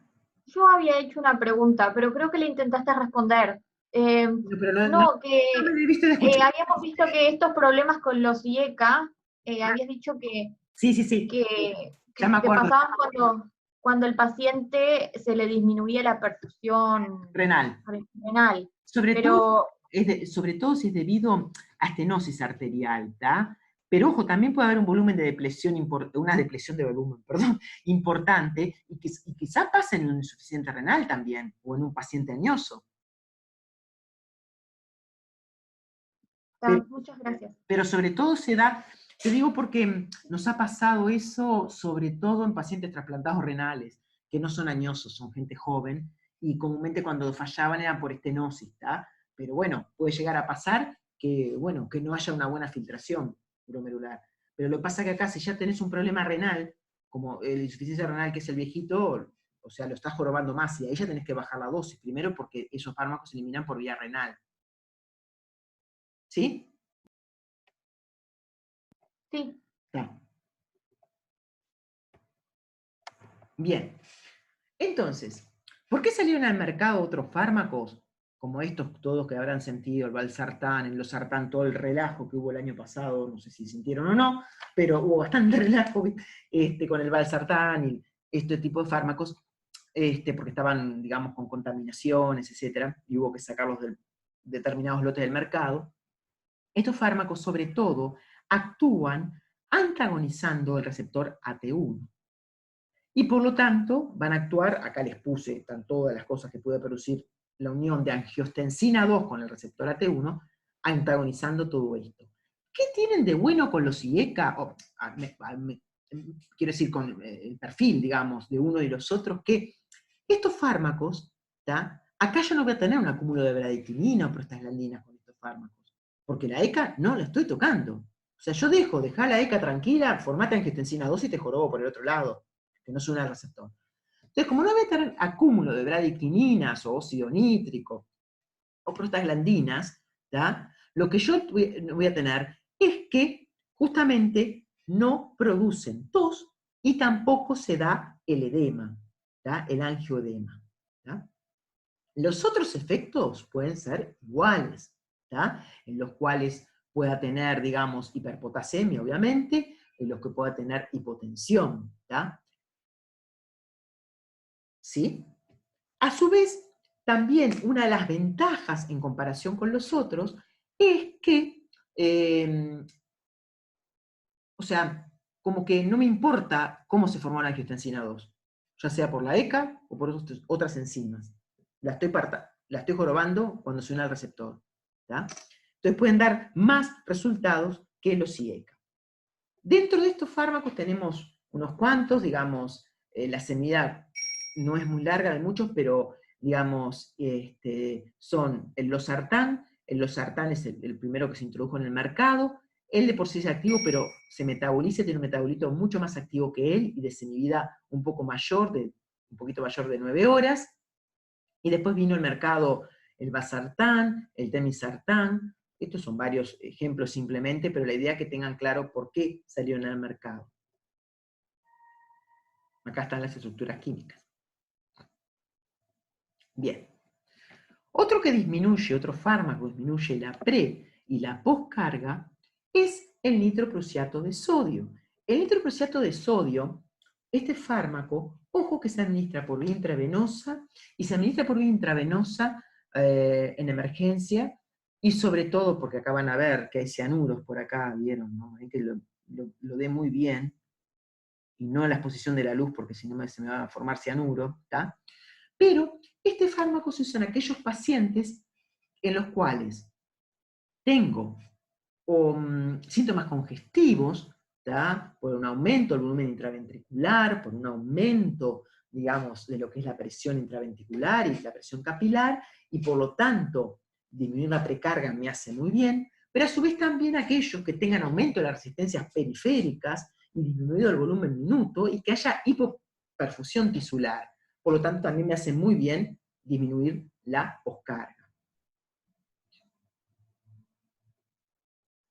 Perdón.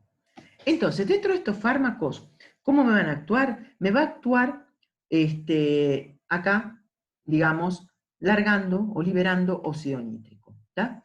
Y esta liberación de óxido nítrico lo que hace es activar la guanilato ciclasa, aumentando el GMP cíclico y produciendo la vasodilatación. Actúa así, tanto dilatando venas como arterias, ¿tá? Y me va a disminuir tanto el retorno venoso como la resistencia periférica, ¿tá? O sea que eso ya lo saben, ¿tá? ¿Qué pasa con este fármaco? Bueno, obviamente podemos tener que se libere también cianuro, pero el cianuro, si todo marcha bien, se metaboliza por medio de una rodanasa hepática hacia tiocianato, que se elimina completamente en la orina. Pero ojo, si hay una acumulación tóxica de cianuro, me puede producir acidosis láctica. Y si el tiocianato se me acumula, tampoco está tan bueno, ¿tá? Pues el tiocianato puede causar hipotiroidismo porque inhibe la captación de yodo por la tiroides.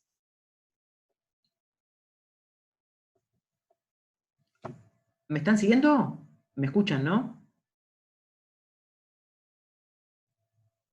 Sí. Bueno, y vamos a ver ahora los beta bloqueantes. Yo les había dicho a ustedes que los beta bloqueantes, miren que acá no estoy hablando de la precarga y la poscarga, le digo por otro grupo de beta bloqueantes. Los beta bloqueantes, digamos, es un grupo, como ustedes ya estudiaron, bastante heterogéneo, y le puse que puede ser actividad selectiva para beta 1, pero ojo, la actividad selectiva deja de ser selectiva cuando tenemos concentraciones mayores, y ahí ya pasa a ser bloqueo de beta 1 o beta 2. Algunos tienen actividad simpático-mimética intrínseca, y algunos tienen actividad alfa bloqueante asociada, que esto está bueno en lo que es la insuficiencia cardíaca, como les dije hoy. Entonces, dentro de los beta bloqueantes, los que más se utilizan sobre todo, y se utilizan, ojo, se utilizan porque tratamos de evitar esas catecolaminas exacerbadas que tenemos durante la insuficiencia cardíaca, que a la larga me van a producir, digamos, una alta morbi-mortalidad, digamos, tanto actuando sobre el corazón o como sobre los vasos, ¿no? El propranolol, que es no selectivo, prácticamente no se usa mucho. Dentro de los que se usa selectivo sobre todo, y sin actividad simpático-mimética, es el atenolol. El atenolol sobre todo, ¿no? Para la insuficiencia cardíaca y también para la presión arterial, ¿tá? Sobre todo el atenolol, digamos, tiene una diferencia con lo que el fármaco típico de estos grupos no selectivos, que es el propranolol, en lo cual es bastante más hidrofílico. O sea que el atenolol prácticamente no se elimina por metabolismo, se elimina por excreción renal. Y una de las cosas que tiene a su favor es que no atraviesa la barrera hematoencefálica, como pueden atravesar cualquiera de ellos que pueden traer trastornos. Pero el atenolol, ojo, también se usan viejitos, y por lo tanto ahí va a tener que cuidado y va a tener que hacer un ajuste de dosis para disminuir la dosis en pacientes añosos.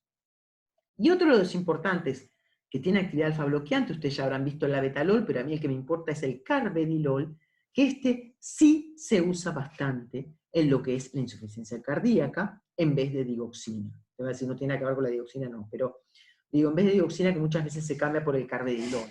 ¿Y por qué el carvedilol? Primero, la actividad alfa bloqueante, ¿qué hace? Hace disminuir la resistencia periférica, ¿verdad? Y con eso mejoro el volumen minuto, ¿verdad? Pero a su vez tiene bloqueantes beta, ¿tá? Que me disminuyen todas las exacerbaciones a las catecolaminas que la tengo como locas, me la están bloqueando. Y a su vez, como aumenta el volumen minuto, ese initropismo negativo que me pueden dar los bloqueantes beta, quizá no se vea. Y es un fármaco bastante importante, digamos, para lo que es la insuficiencia cardíaca dentro de este grupo. Bueno, acá tienen las propiedades, cuáles son los agonistas otra vez. Esto yo creo que ya lo vieron todo. Y acá cuáles tienen metabolismo, efecto de primer pasaje. Acá yo les puse cuáles son hidrofilos. Yo les puse... ¿Me están escuchando? Porque me salió que estoy inestable. Se cortó un Ahora minutito, sí, pero igual sí. se entendió. Está. Bueno, yo entendí. El atenolol hidrofílico. ¿Tá? Ahora sí se cortó todo. Otra vez.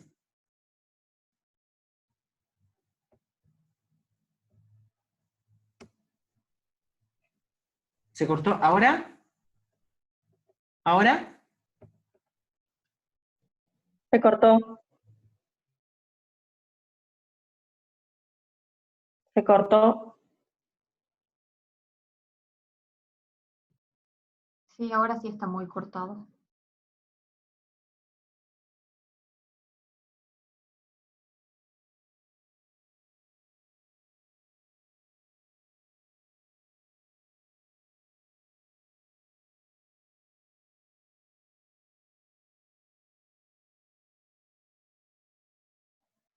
A ver, chiquilines. ¿Se cortado? Ahí está bien.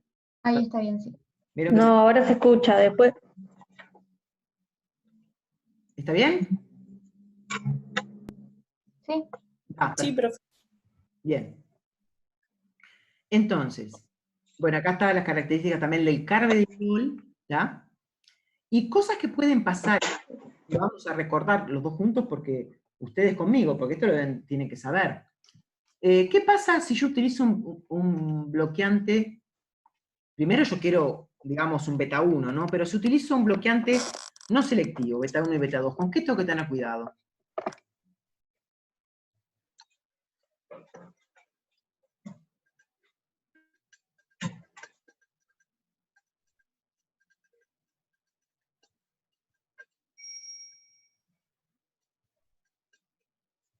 ¿Se cortó o no me... No, no, estamos pensando.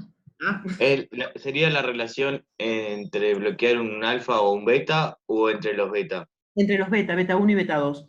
Por ejemplo, yo tengo un paciente y le quiero dar, poner propanolol, ¿está? Si bloqueas a los beta 2, ¿no se te va a generar vasoconstricción? Sí, no tanto, pero sí. Pero por ahí. Pero, a ver, en un paciente asmático, ¿qué pasaría? Genera broncoconstricción. Perfecto, sobre todo a nivel de los bronquios se da mucho, ¿no? Entonces, un paciente asmático no le voy a dar un no selectivo porque, pobre, lo estoy reventando, porque le da broncoconstricción, ¿me entienden? Igual en un paciente asmático, ojo, le doy atenolol, pero tengo que vigilar un poco la cosa, ¿está? Y en un paciente, a ver, diabético, con no selectivo, ¿eh? ¿Qué pasaría? Acuérdense lo que hace un agonista, Aumenta el metabolismo de ácidos grasos. con beta 2 o con beta 1. Aumenta el metabolismo con beta 2. Los beta 2 están más relacionados. Esos son los beta 3. Ya me introdujeron los beta 3. No. No, es que creo que en farmacología vimos algo extraño, que hay gente que considera que existen los beta 3, pero hay gente que le atribuye esas funciones de los beta 3 a los beta 2, que creo que son las funciones que tienen que ver con la glucosa y esas cosas. Sí, en realidad, si bien están los beta 3 todavía, o sea, se están estudiando y todavía no está tan conocida la función. Los beta 2 sí se asocian con la parte de carbohidratos, como tú dijiste, ¿tá? Eso sí es bien claro, bien conocido, ¿tá? Los beta 1, sobre todo, que alguien me dijo algo de los, bueno, la lipólisis se asocia con los beta 1, ¿tá? Que alguien me lo dijo recién, ¿tá? Pero un agonismo beta 2 se asocia con ¿qué? Con la glucogenólisis, ¿verdad? ¿Quedé muda? O sea, me quedé muda. ¿Me escuchan? Sí, sí, te escuchamos. ¿Se acuerdan de eso? Sí, entonces, si le das un bloqueante. antagonista beta 2, ¿le puede venir como un ataque de hipoglicemia? Exactamente, ahí va. ¿Está? Le puede venir una hipoglicemia. Usted va a decir, bueno, está, hipoglicemia. Pero ojo, porque estos pacientes, si tienen diabéticos, ya están medicados. ¿Me entienden? Yo le doy a un paciente diabético que ya está medicado, que puedan haber la medicación. Obviamente la medicación para qué? Para bajar la glicemia, ¿verdad?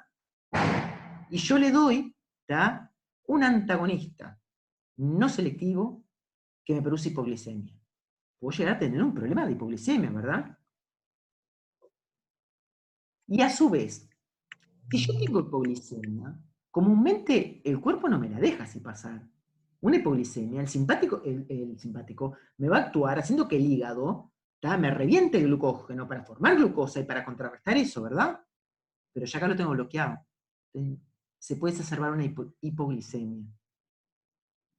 ¿Lo entendieron, chiquilines, o no? Sí. ¿Sí? Está. Bien. Entonces, obviamente, se prefieren, digamos, los bloqueantes para evitar, o sea, tanto trastornos de broncoespasmo. Pues acá en los pacientes nos empieza a complicar, porque hay pacientes que tienen todo un convito de patología que ya tenemos que ver qué le estamos dando, ¿no? Para que no haya problema con el paciente, ¿no? A su vez, los beta bloqueantes, que eso se lo dije en lo pasado, otra de las cosas que hay que ser muy estricto, sobre todo también, como hay que hacerlo con las benzodiazepinas, que todo el mundo la toma 2 meses y se piensa que la puede dejar un día para otro, ¿tá?, es el destete, lo que se llama el destete, bajar gradualmente las dosis hasta si se va a retirar del plan. No es que el paciente no puede quedar sin medicación porque se le acabó la plata o no puede ir a comprarlo, porque el cese abrupto de determinados grupos farmacológicos, de determinados fármacos, puede Se ser... cortó.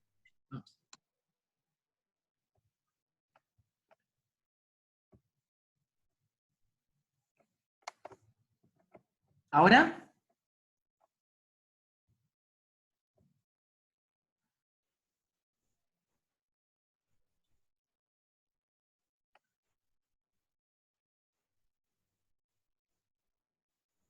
¿Ahora, chiquilines? ¿Me escuchan? Ahora sí. Ah, Sí, ahora sí. bueno, me olvidé lo que está. A ver. Ah, Estabas hablando del destete. ahí va, del destete. Que yo no puedo, así como las benzodiazepinas, cuesta un huevo sacarlas, perdón la palabra que uso, digo, cuesta mucho sacarlas, retirarlas, porque puede estar 6 meses el paciente disminuyendo la dosis para retirar una benzodiazepina, ¿tá? Con los beta bloqueantes, tampoco puede el paciente, yo decía, el viejito se olvida, no compra la medicación, está tomando beta bloqueantes.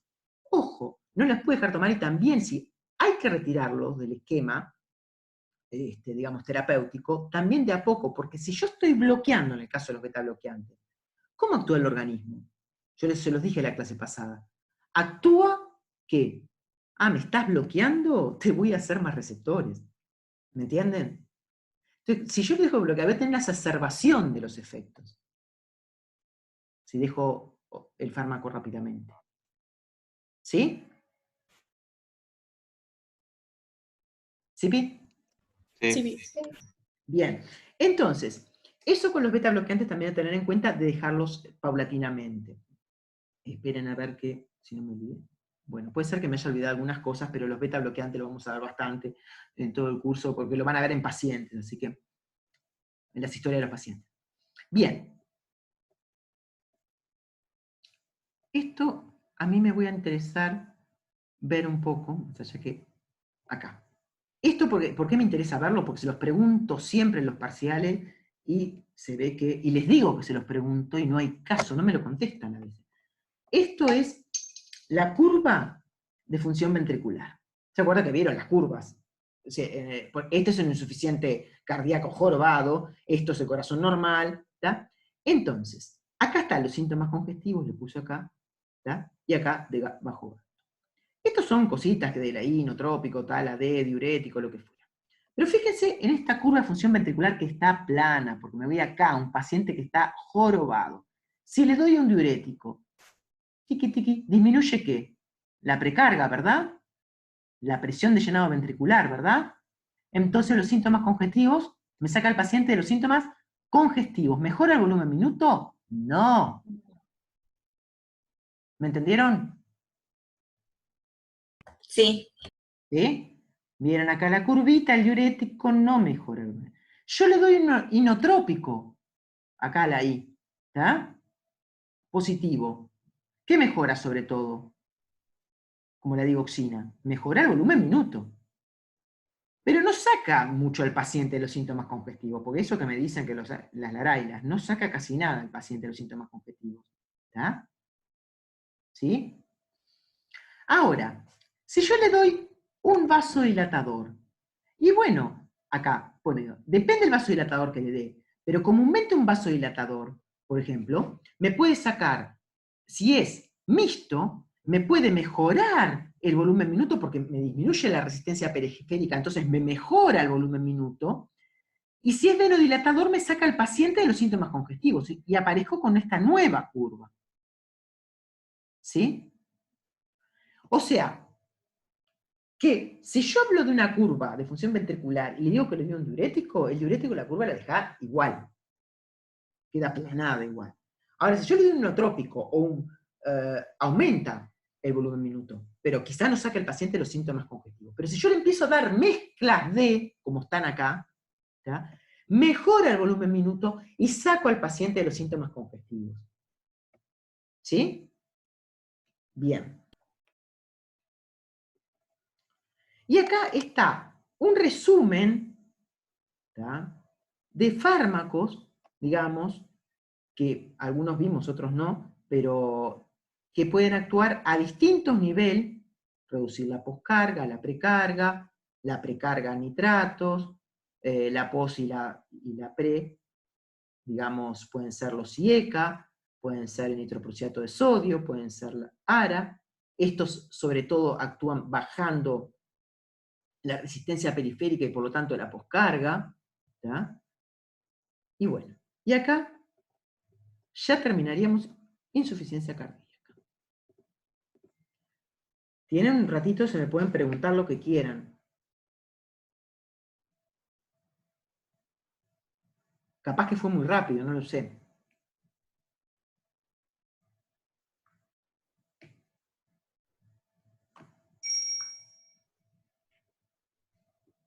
Ustedes tienen que ver, por ejemplo, cuando un paciente viene y va a venir con bastantes fármacos, o sea, va a venir con un diurético, en los cuales se pueden haber llegado a olvidar de poner un narrador de potasio, entonces puede tener una depleción de potasio ese paciente, que con la dioxina se acuerdan que eso es muy jorobado, porque puedo llegar a tener una intoxicación digitálica, entonces tengo que reponer potasio. ¿Cómo lo puedo reponer en el potasio? A ver, dentro de lo que vimos. La forma más económica es darle sal de potasio. Con un diurético ahorrador de potasio. Perfecto, ¿cuál?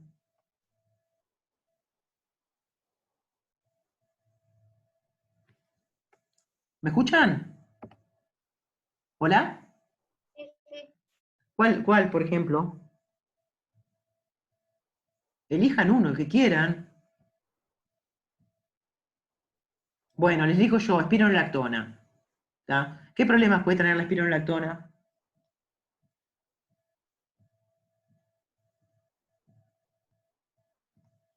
Por su estructura química.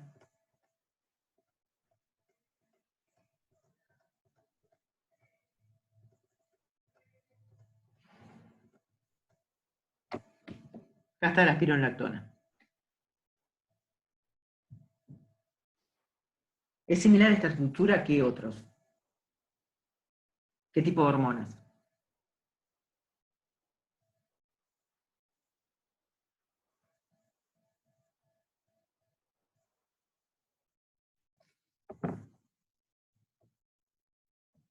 Y que los hombres no se quisieran adherir al tratamiento, porque les generaba algo. Perfecto, viste que me fui, o sea, estabas hablando, pero yo no estaba. ¿Tá? No estaba porque me largó la computadora. ¿Me están escuchando? Ahora sí. Sí. O sea, quedé unos segundos. La espironolactona, perfecto. igual ya no comparto pantalla, pero ya terminé. La espironolactona, por la estructura química, creo que estabas diciendo eso, ¿tá? Es muy similar a lo que son las hormonas sexuales, ¿tá?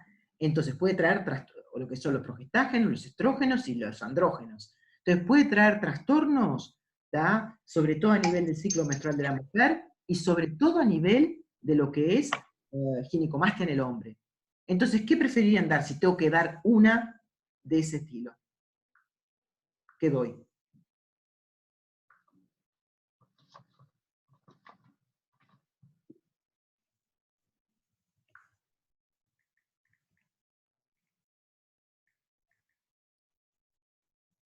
Eplerenone o algo así, el de abajo. El de abajo, sí. Que esa justamente, por la estructura química que le pusieron, digamos, un epóxido y que cambia el radical, no produce esos trastornos. No se une a receptores de andrógeno ni tampoco se une a receptores ni progestágeno. ¿Está? Perfecto. ¿Y cómo actúan esos arrodes de potasio? Esos que me nombraron.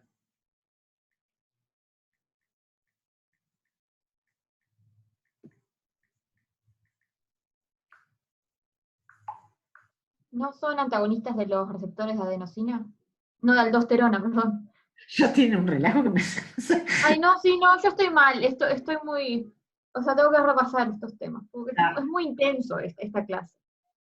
Bueno. Por lo menos para mis capacidades. Bueno, me dejas re contenta. Un bajón. No, antagonizan los receptores de aldosterona, ¿está? ¿Sí? A nivel del citosol. ¿Sí? A nivel citoplasmático. ¿Está? A nivel del túbulo distal colector. ¿Está? Bien, perfecto. Entonces, no se me reabsorbe sodio. Si no se me reabsorbe sodio, no se me secreta potasio ni hidrogeniones, ¿está? También puedo utilizar otro arroz de potasio, como el triamtareno y amiloride, que actúan diferente. ¿Tá? Entonces ya me dijeron que podía ser arroz de potasio, también puedo usar, lo más barato son las sales de potasio. ¿Tá? Eso es lo más barato. ¿Tá? Pero también le podría dar, si el paciente no está tomando, un IECA. Capaz. Los IECA son bárbaros. Disminuye la poscarga, la precarga, ¿y qué hacen con el potasio? Me lo pueden subir, ¿verdad? Sí, lo suben. Ahí va, entonces puede llegar a contrarrestar, capaz que no, capaz que le tengo que dar potasio igual, pero puede llegar a ser una salida, si el paciente no lo está tomando. ¿Tá? Pero comúnmente son, lo que se hace es darle sal de potasio o ahorradores de potasio. ¿Tá? Entonces ahí que tengo que tener cuidado, eso es característico, que lo vamos a preguntar, porque es una interacción característica la hipopotasemia con la dioxina, y porque la vemos acá, no es que la soñemos, ¿no? La vemos acá, a veces en monitoreo. Si bien la dioxina no se usa tanto, pero bueno, cuando se usa a veces la vemos. Entonces esas cosas hay que tenerlas en cuenta, ¿no? Y también, por ejemplo, los bloqueantes de los canales de calcio y los beta bloqueantes, la interacción farmacodinámica con la dioxina y farmacocinética. ¿Está? ¿Sí? Bueno, dejamos por acá porque ya deben estar cansados. Chiquilines, en la clase, voy a decirle ahora la... ¿Puedo hacer una pregunta? Sí, dale, dale. Es de la clase pasada igual. ¿La fibra de Purkinje tiene un potencial de acción rápido o lento? Rápido, la de Purkinje, ¿sabes por qué? La génesis es por la entrada de sodio, ¿tá? Porque vos te acordás que el potencial de membrana es de menos 90 de la fibra de Purkinje, ¿tá? Entonces, tanto, digamos, esas fibras son, las que son sodio dependiente, son potenciales de acción rápido. Las que son calcio dependiente, que son las de nodo sinauricular y auriculoventricular, son más lentas. Y otra cosa, ¿qué quiere decir el término isoeléctrica? Porque hablaste de que... Isoeléctrica, a ver, chiquilines. Iso es que es igual, se vuelve igual, ¿no? Sí. ¿Sí?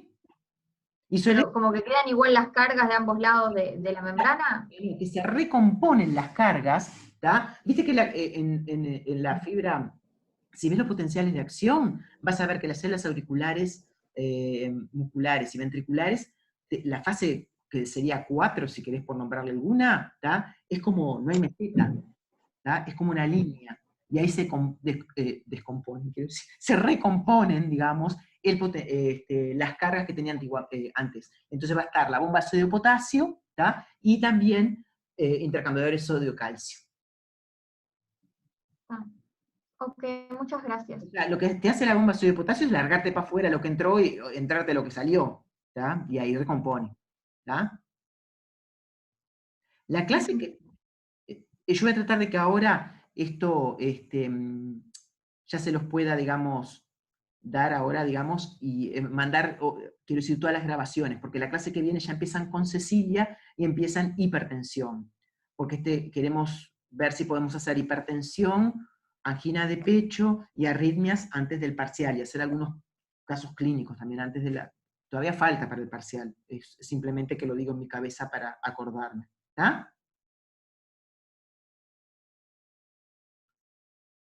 ¿Está, chiquilines? Bien, gracias. Bueno, nos vemos la... Bueno, Chau, chau. chao, gracias. Chao.